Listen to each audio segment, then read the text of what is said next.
Alright, so this video is going to be looking at the recent release of Rapido 3800 cubic foot cylindrical hoppers. This was cool because it was kind of a surprise release. Most of Rapido's stuff, they announce it and they kind of keep you updated as it moves from the pre-order phase to the, first samples received, to the in tooling, to the in production, to the in transit, and these kind of were just announced and they told us they're in transit, kind of like how Tangent operates a little bit because they don't do pre-orders. But it was cool. I mean, obviously it's because they already had the tooling set up and this is the third run. This is probably something that they've made the most out of anything yet, but they do a really good job with them. And it was nice that they were able to still find some liveries and paint schemes that haven't been made yet, despite them tackling most of them already.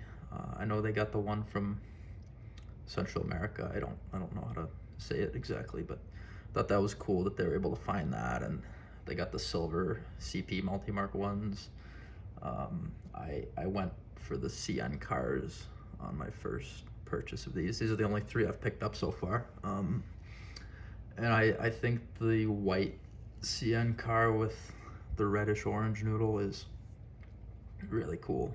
It's really vibrant, and everyone loves the noodle, right?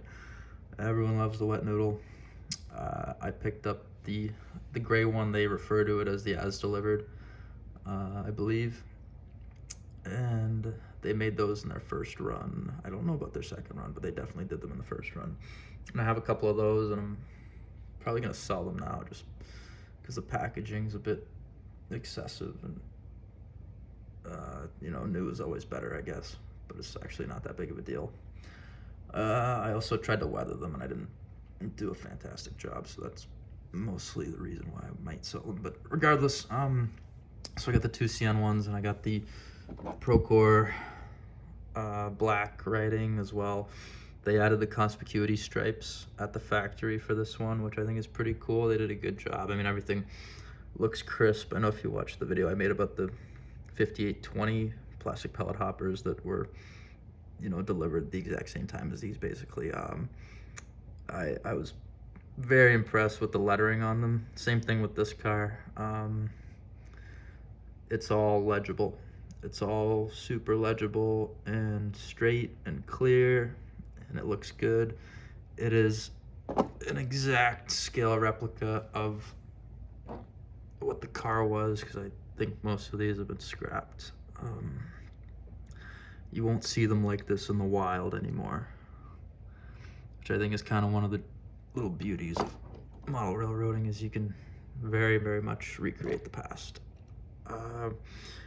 And I approve of these cars.